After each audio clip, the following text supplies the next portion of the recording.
Good morning everyone. In this class we are going to discuss about natural resource management, its determining factors and different types of natural resource management strategies and its importance in sustainable development management planning. Now managing the interaction, okay, there is an interaction between stewardship, that is management, from scientific understanding and from the perspective of socio-ecological understanding.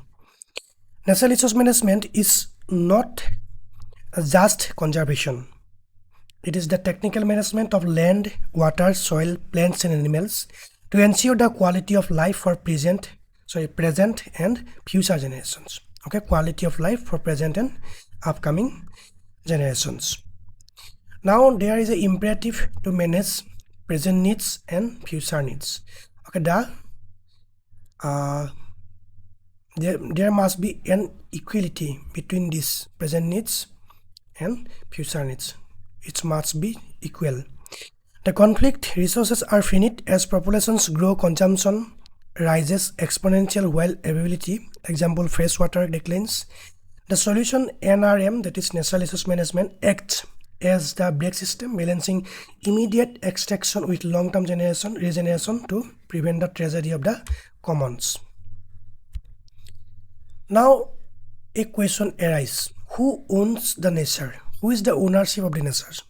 There are four regimes of ownership of natural resources: state property, private property, common property and open access. State property means the natural resources are controlled by government. Assets request permission to utilize, for example, national parks. Then private property, owned by individuals and corporations. Rights and duties fall to the owner. Common property, private property of a group, example village forest. And open access, that means it has no owner, nobody's property is everybody's property, highest risk of depletion. Okay, there is a hybrid regimes also, example public interest laws on private land. Okay, these are four basic types of ownership in terms of natural resource management. Then the human elements, stakeholder analysis. There are three types of stakeholder.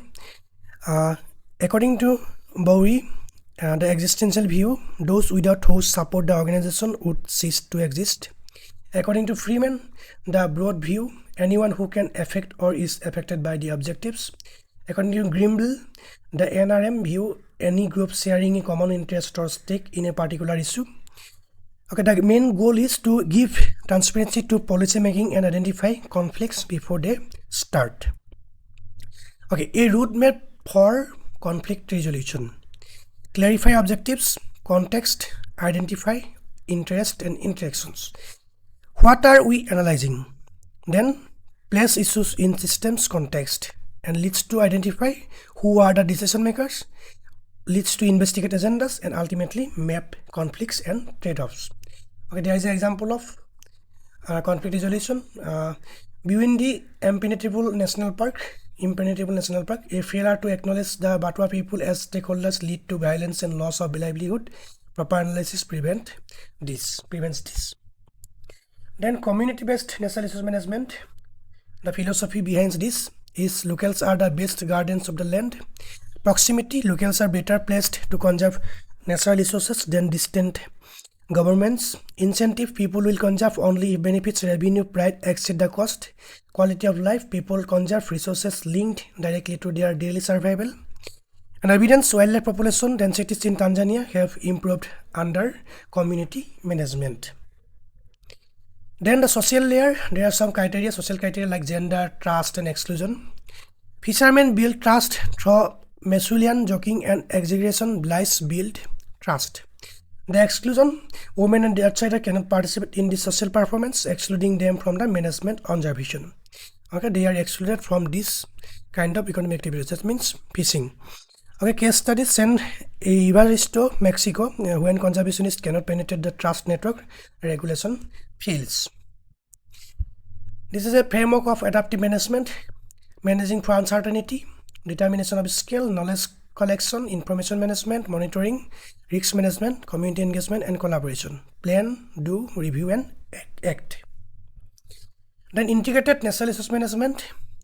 Biophysical, this is a combination of biophysical, social, political, and economical framework. Biophysical means land, water, and climate cycles. Socio-political means stakeholder policies and regulations.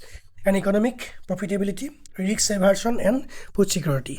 The goal is to resolve at the planning stage, meeting production goals while protecting future generations. Case study, San Evaristo, in Mexico, when conservationists cannot penetrate the trust network, regulation fails. The toolkit, data and accountability, GIS, Geographic Information System, overlaying datasets to find hidden links, example rainfall plus cleared land, that is erosion risks, and any other kind of land use then cover depletion. Audit frameworks, performance audits for governance, provides confidence to stakeholders that the system is honest, example NSW, National Resource Commission. Preserving the web of life, biodiversity, the variety of life and its organization, the precautionary principle, if an activity carries a risk of critical or irreversible endangerment, it should be forbidden even without absolute proof. Example, South Africa Marine Living Resources Act banning explosive in fishing. The ecological principles for managers, guidelines for sustainable land use according to Dale et al. 2000. Time, plan for long-term change and expected events. Place, examine local decisions in a regional context. Species, minimize non-active species, preserve layer landscape elements. Disturbance, avoid land uses that deplete resources and landscape. Retain large connected areas to avoid fragmentation. How to prevent depletion? Okay, consumption, reduce, reuse, and recycle, that is shop wisely. Restoration, reforestation, landscape restoration. Then policy, secure indigenous land rights and protected areas. Community, volunteer, that means education. Industry, education and awareness. Industry, redesign food systems and sustainable finance. The future is stewardship. Natural resource management is the bridge between today's consumption and tomorrow's survival. By understanding the complex web of ownership, stakeholders, and ecology, we ensure that our landscapes remain productive and healthy. Quality of life for the present, security for the future. Okay, that's all for today. If you have any doubt and query, just let me know in the comment section. Thanks for watching. Thank you.